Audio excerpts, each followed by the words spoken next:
Thank you very much. Pleasure to be here, and thanks to Swiss Re and the Asian Society for inviting me to join you today. I'm going to speak about the role, current and potential role of the multilateral development banks in Asia's energy transition. You'll see three gentlemen there on the screen. The two on the top, on the right is John Maynard Keynes, well-known United Kingdom British economist, and on the left, Harry Dexter White, who was the US Treasury representative. Both of them were there at Bretton Woods in 1944 during the creation of the World Bank, which is the world's first multilateral development bank. And down on the bottom we have Jin-Lee Chun, who is the president of the Asian Infrastructure Investment Bank, which is the most recently created multilateral development bank, opened its doors in 2016.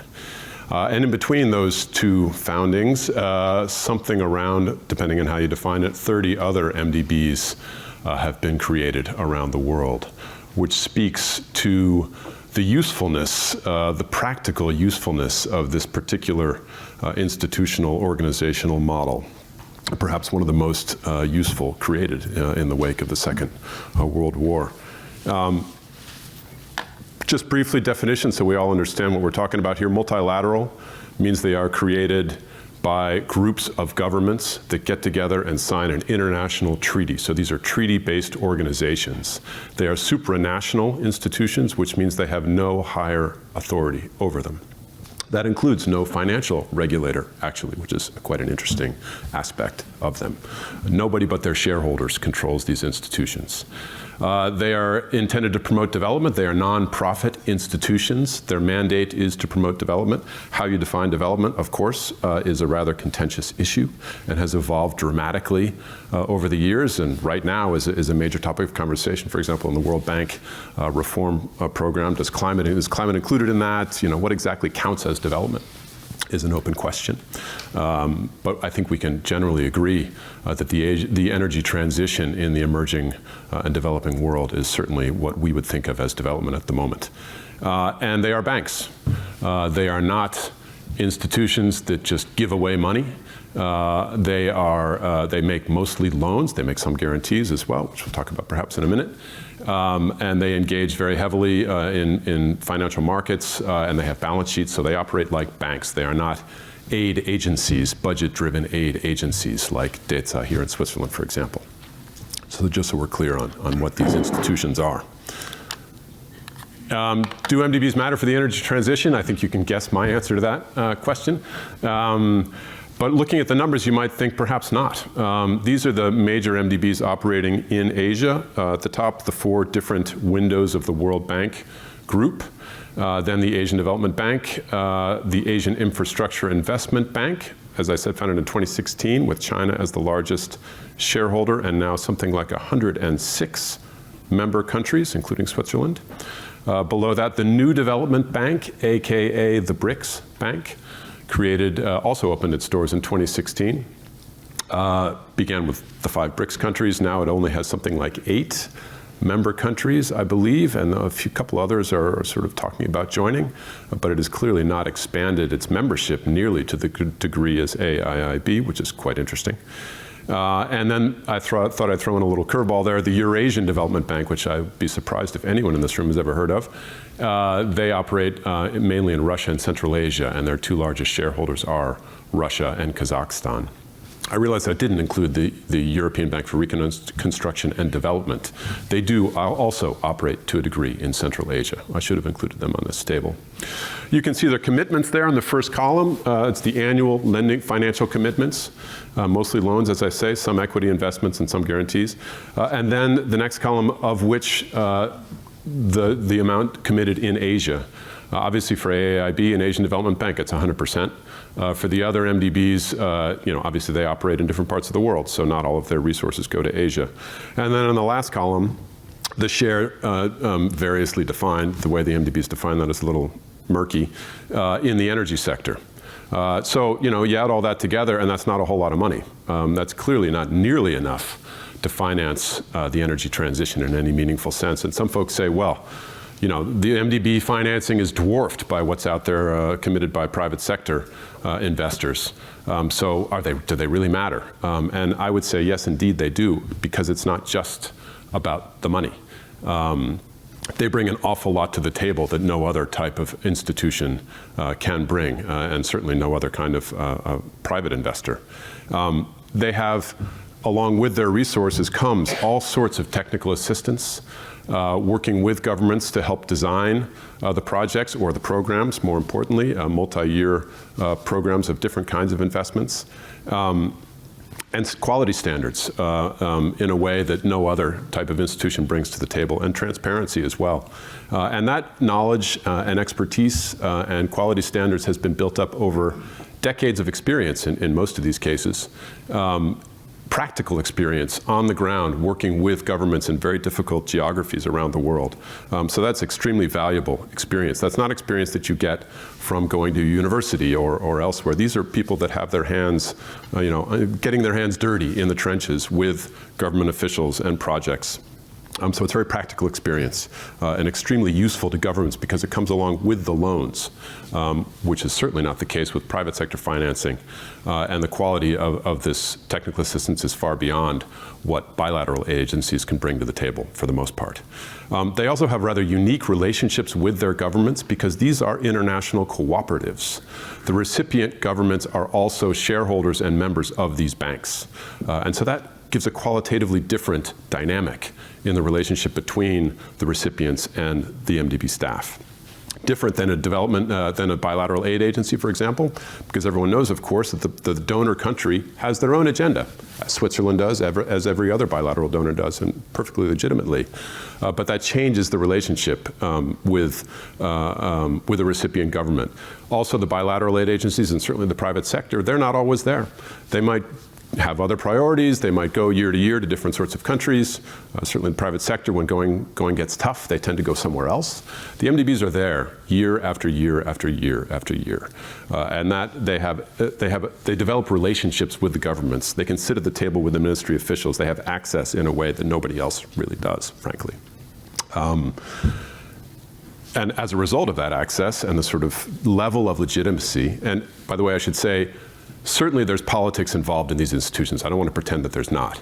But it's a matter of degrees. And because these MDBs, the recipients are also members of this cooperative, it lends it a bit of a different character. It gives them a bit more legitimacy than a lot of the other actors that are involved in these areas. But because of that relationship, the MDBs have an amazing influence, unparalleled influence, I'd say, on the regulatory and policy framework, as well as sort of the long-term plans of these governments. And that's extremely valuable to bring the expertise to the table and help the governments sit down there with them, hopefully not imposing the MDB's approach, but rather working with the governments to achieve what the government's doing. And I think MDBs sometimes don't strike the balance as well as they should. But that's a great advantage of the MDBs. And of course, they have skin in the game themselves. They invest directly in projects themselves, and they can show how well it can be done, and how to deal with social issues, how to deal with environmental issues, how to deal with long-term sustainability issues, maintenance costs, figuring out all these issues, including it as part of the project design in a way that many other investors don't do, including official investors in some cases. And that helps bring in private sector investors behind them, gives them a lot more comfort. And of course, the financing itself is not negligible. This might not be enough to cover the energy transition, but it's still a fair amount of money. And it's very low cost, long-term money, which is extremely important, especially when you're making complex infrastructure investments that take some years to build. So if you can get a loan that's 15 or 20 years maturity with a several-year grace period, that's extremely attractive for building a complex infrastructure facility. And it's very hard to get on the private markets. Just briefly, as Isabel mentioned, I wrote a whole book looking at these issues, so I'm not going to bore you with all the details here, but I think it's important to just emphasize that MDBs are not channels to give money from rich countries to poor countries. This is not a mechanism that takes budget money from wealthy governments and gives it to poor countries. It's a different kind of approach. It's a different model. And the basic model is a key reason why this type of organization has been so replicated and remains so popular today. Governments capitalize these banks.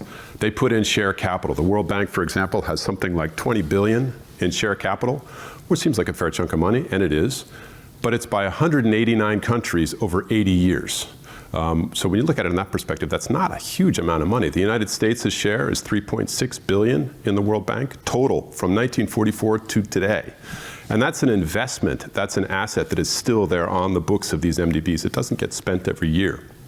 And then with that capital base and the reputation, the MDBs go out and borrow money from external sources, for the most part by issuing bonds on international capital markets.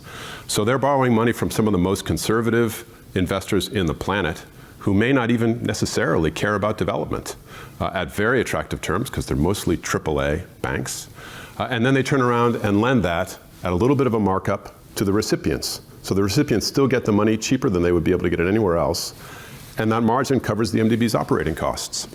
And all the data generation that we love to use and all the knowledge creation, that's all paid for by those loans. And that does not require them to go back hat in hand to governments every year to ask for more budget. So that's a very, very attractive model. Great leveraging. Something like $820 billion in loans so far from the World Bank over those years. Almost all of it has been repaid in full. And when you think about the borrowers, that's a pretty good track record. And that's partly because of the preferred creditor treatment. Borrowers know that these institutions are different. They're not there to make money. They're going to be there in good times and in bad, and as a result, they prioritize repaying these governments, even when these banks, even when they have difficulties paying other external creditors. And as a result, they have a fantastic financial track record. They're very, very strong financial institutions. And just by comparison to bilateral aid agencies, I don't want to talk badly about bilaterals. They're great. They do a lot of things that MDBs can't do because it's mostly grant resources. MDBs make loans. But when you look at the amount of money involved, I mean, Switzerland has a total share capital of $1.2 billion across the various MDBs that it belongs to. Not a whole lot of money. It spends every year through its bilateral aid $4.3 billion. Every year, and then they have to go back to the parliament, ask for more money from the taxpayers, and do it again next year. That $1.2 billion, that's a one-time investment, and that's there, and it keeps working for years and years and years into the future. So it's a very good financial model. So in a way, they're kind of the original impact investors, if you will. They take this private investor resources from capital markets and use it for things like rural roads or primary education, and are able to keep that going in a financially sustainable way. So that's a pretty impressive model. My screen just went blank here. Anyways, I'll have to look this way. But beyond that original core model of mobilization, they have other ways that they're mobilizing. They're being pushed to do this more and more to try to bring in private sector investment. Through guarantees, Andrea spoke about this, and we had a question about it before. Why don't they do more guarantees? There's a lot of reasons behind that. We can talk about that if we wish in the Q&A, but there's some structural reasons why them as banks and the way they book on their balance sheets can't simply just lend lots of guarantees. They have to treat them like loans. And as a result, the charge is about the same as a loan for the recipient. And so the recipient says, well, why would I bother dealing with a guarantee and a second borrower? Would I just take the loan from you directly and it costs me the same? So there's a lot of problems there. The MDBs are trying to work on that, but it's difficult. But they do issue some guarantees, and probably they should be doing more than that. They do an awful lot of co-financing and syndication, which is basically the MDB makes a loan, and then an external investor, sometimes official investors, sometimes private investors, comes in and makes a loan on top of that. So the AB loan structure. The MDB keeps administering the loan, overseeing it, all the rest, and then the other external financer gets paid back at the same rates as the MDB, which is an interesting model. And it's been quite successful, especially with loans to private sector borrowers in the developing world. And they're trying to do more of that. The IFC has created these sort of, it's called the MCPP, I've forgotten the exact what the acronym stands for, but it's basically pots of money that investors commit ahead of time, big pots of money, something like $8 billion total now, that then the IFC can draw upon whenever certain projects meet the qualifications of these loan funds. So it's a way to aggregate and make bigger pots of money out there. The World Bank is coming up with an idea of a blended finance syndication approach where IBRD is the World Bank's governmental main lending window. It lends to a government at the normal IBRD, very low sub-market rate. And then private financiers come in at a market rate, and they create a much bigger pot of money to do things like major infrastructure programs at a blended rate that's still attractive to the government and at a sufficient scale that they can get a lot done. So that's an interesting idea. It's in their new proposal that's going to be voted on at the annual meetings in Marrakesh in a month or so.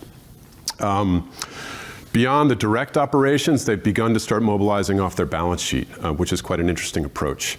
They have loans that sit on their balance sheet for 20 years or so. And that loan that locks up risk capital that could be deployed elsewhere. And maybe they don't need to. Maybe they can originate some of these loans and then offload them to external partners, either private partners, investors, or official sector partners, and then clear headroom space to be able to make more loans. It's an interesting idea. There's different ways to do that. The Asian Development Bank right now has just proposed a new facility, the IFCAP. It's about climate in Asia and the Pacific. I forgot exactly what the IF means. I think it's innovative facility or something like that. But it's basically asking governments to contribute a guarantee to the Asian Development Bank's loan portfolio. So the government guarantees a chunk of that portfolio, so it's taking the risk of being repaid off the ADB's books, so then the ADB can redeploy some of its risk capital to other loans. It's an interesting model. We'll see if it happens. They're aiming for $5 billion in guarantees, government portfolio guarantees. The African Development Bank did they've done 2 transactions now. The first in 2018 was with a synthetic securitization vehicle where they synthetically sold off a chunk of their risk to an external investor for a fee. And the fee was actually quite a high fee, maybe higher than it needed to be, over 10% actually. And then that cleared headroom space for the AFDB to make more loans. And they just did one more recently with the insurance sector, actually, which then got reinsured. I don't think Swiss Re was involved in that particular deal, but with commercial insurers based in the London market. And again, it cleared headroom to allow more lending based on the same amount of capital. So that's an interesting model. There's a lot more of that going on. I think we need to be a little bit cautious about how much we ask the MDBs to do these sorts of mobilization approaches, because they are not created to be deal makers for investors. And once they begin to be perceived as such, that can weaken this preferred creditor treatment in the way that they are perceived by their recipients. So we need to strike the right balance there. But it seems pretty clear that they can be doing more than they have been doing. And they're also beginning to think about hybrid capital instruments. So between debt and equity, issuing to private investors. There's some pricing issues there as well. And there's even new ideas about rechanneling IMF SDRs via hybrid capital instruments. It's all very complicated. We'll see if it happens. But some interesting ideas out there. And all of this is being done because people realize we need to give these MDBs more capacity to do what we're asking them to do. And then, of course, they help deal with the business environment and the regulatory framework, as we've discussed, which is a great way to bring in more private investor resources. So I'm already getting a little bit behind, I can see, but I'll try to speed up a little bit. Obviously, these are not perfect institutions. There's an awful lot that needs to change about them to be able to be more effective in dealing with issues like the energy transition. One is they're extremely bureaucratic, especially the larger ones that have been around for a long time. It takes more than 2 years to get the first dollar out the door, on average, for a loan. And a government sees that and not only does it take a long time, but it takes an awful lot of commitment from government officials, constant meetings, 4 different missions for each project, extremely complex, all the environmental and social safeguards, very, very complicated to deal with these institutions. Why? Mainly because non-borrower shareholders want to avoid any risks. So they just load on more and more requirements on these banks to make sure that there's no problems with any loans that's going to cause them any political blowback, which you can sort of understand, but at the same time, governments look at this and think we need to get stuff done. So they might be quite willing to go to the China Exim Bank, which is going to give them a more expensive loan without the technical assistance perhaps, and maybe without the same kind of high quality and long-term development impact, but they get the loan right away and they get things moving right away. And there's realities that governments have to face. So that's a problem, and the MDBs need to be cognizant, and the non-borrower shareholders need to be cognizant of the fact that we don't want to, you only get things done if you're sitting at the table. And so we want to make sure that their bureaucracy strikes a nice balance between the quality standards they need and getting things done, because we are facing an emergency here with the climate. So we need to get this investment going quickly. Coordination country platforms. MDBs have not been so good at working with each other or with other development agencies or with the private sector, and they're being pushed to improve on that. The JET-Ps are a great example of what can be done in that regard. MDBs are very good at bringing people together when they decide they want to. And they've been deeply involved in Indonesia and Vietnam's just energy transition programs, and they need to do a whole lot more of that. And they're being pushed through the Swiss government right now. I was working with them on a non-paper to the G20 that's exactly about this agenda, getting MDBs to work more with each other as a system to deal with these challenges. And lastly, the operational priorities. I mean, if we want MDBs to be involved in the energy transition, we can't be pushing them to only lend to the poorest of the poor, only lending to poverty programs, only lending to sort of maternal health, primary education, all the rest. Those are all extremely important priorities, and don't get the wrong idea that I'm downplaying that. But and also only in the poorest countries. They're often pushed to lend only to the poorest countries. Where is this happening, the energy transition? It's happening in the middle income countries that are growing quickly and urbanizing quickly and industrializing quickly. That's where the MDBs need to be involved. And as Philip said, once you build a facility, it's there for 50 years, and you're locking in carbon pathways. So they need to be in there at the beginning to help these countries do the right kinds of investments now. Because if we don't do it now, we're locking in all sorts of patterns. I grew up near New York City. Robert Moses controlled the infrastructure of New York City for 50 years, and he built a disaster of highways and bridges, and we're stuck with it.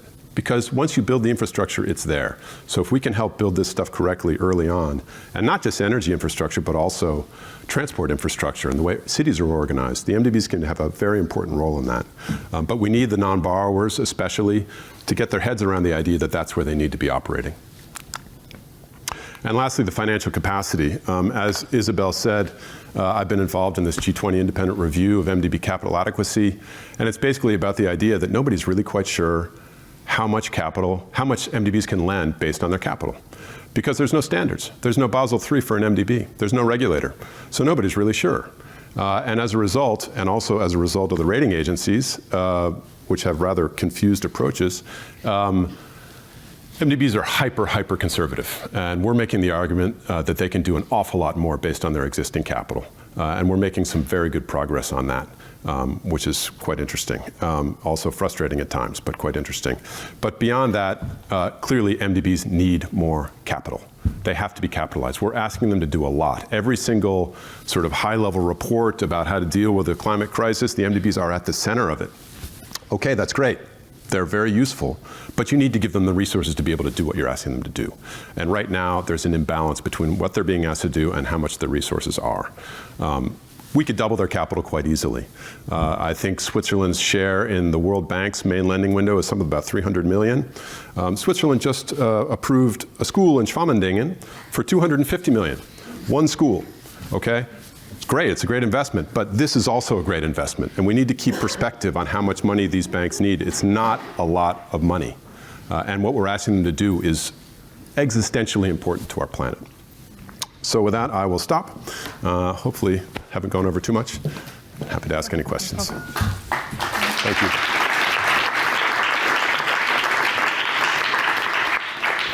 That was a lot of information about MDBs packed in really short 15, 20 minutes, yeah? I talk too fast, sorry. So in terms of financing the energy transition in Asia, within the landscape of MDBs, we see two groups of runners. We have the legacy MDBs, like we were talking about the World Banks and the Asia Development Bank, and then we have the more borrower-led MDBs, including, let's say for now, AIIB and NDB. So what do you see that each team will need to work further? I mean, I guess for the latter team, they're there for shorter time, and they don't have such big capacity staff yet, so they will need to work more on that direction. Could you give some to-dos for them? Sure. AIIB is quite an interesting institution, and I think that's why Switzerland and 5 of the 7 G7 nations and many other nations around the world joined it, partly because of political signaling towards China, I'm sure, back at that time in particular when that was created, 2014, 15, 16. But also because there's frustration with the larger MDBs, with the World Bank in particular. It's very difficult to change. And the idea was, well, maybe with a new institution we can come up with new approaches. And AIIB has been resolutely focused on having a very small staff, having very quick bureaucracy, and really focusing on getting projects out, focusing on infrastructure, of course, which is in its name, and not trying to be a development bank for everything. So these are all very positive. But as you alluded to, Isabel, they actually have no country offices yet. They're in Beijing. I think they're just creating a new one in Abu Dhabi, is the first new office they're going to create outside of Beijing. It's very hard to develop projects, or much less oversee existing projects, if you don't have people on the ground. There's going to be problems with projects. And you have to be there to engage with the ministers, the ministries, the technical teams, to be able to develop new projects, to build a pipeline. AIIB has done a lot of co-financing with other MDBs so far, and basically taken projects that are already sort of on the shelf, ready to go. Especially in India, which has a huge pipeline of infrastructure projects that it's trying to get done. At a certain point, that pipeline is going to run out, and they have to start developing their own projects and technical staff and ability to look at these issues more closely and develop relationships with governments. And so they're going to need to invest in that. But New Development Bank, it's a different story. There's so much political issues with the New Development Bank, unfortunately. I worked with them very closely when they were founded. Had a lot of hopes for them, but the whole dynamic between those 5 BRICS nations, they're holding summits and all the rest, but actually in the operations of the New Development Bank has not been so harmonious, and the presence of Russia has been a serious problem, both in terms of internal politics as well as the way they're perceived by international community and international capital markets, particularly following the invasion of Ukraine. So there's a lot to do there. The major legacy MDBs, I think I've touched on the main issues. We can go on forever, but there's right now a very, very strong push to reform, especially the World Bank. And the perception is we need, I do a lot of speaking with shareholders, the US Treasury in particular. They're pushing this very hard with the new World Bank president. They want to get that done first, focus on the World Bank. There's a major new roadmap for the evolution, and then they're going to start turning their attention to some of the other MDBs, Inter-American Development Bank, African Development Bank. So we'll see what happens. But yeah, striking this balance between having high quality standards and not imposing Western values on recipient countries that may not share those values, which is a very difficult balance to strike. One question, yes. You pointed out that MDBs are slow. It takes, you said, 2 years until a project gets at all started. On the other hand, what I could just tell from my limited experience is that a lot of infrastructure projects in these countries do not have feasibility studies. They are more a political project. They are a source also for corrupt practices.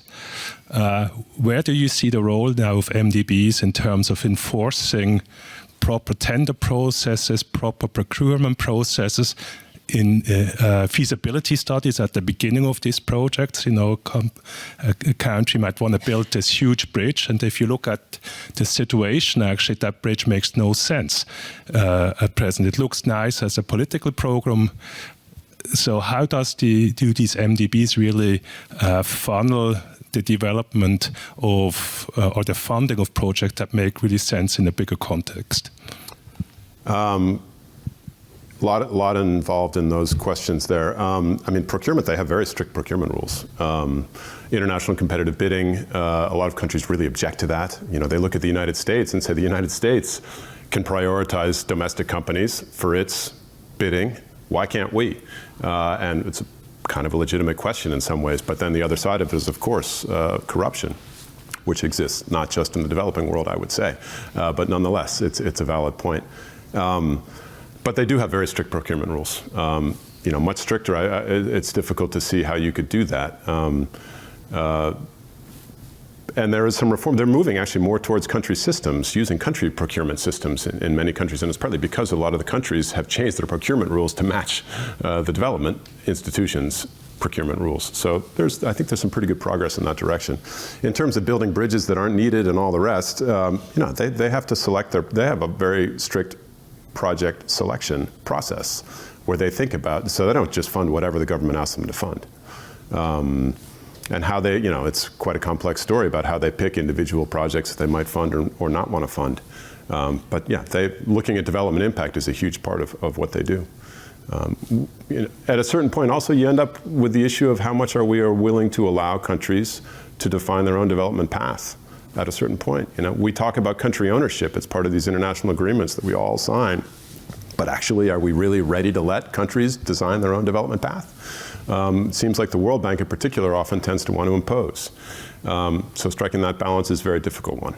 But it seems to me that basically getting involved where the development banks think they can have a positive impact and simply stepping back when they say, no, we don't think that's a particularly good project is the best approach conceptually. How that works in reality is more complicated.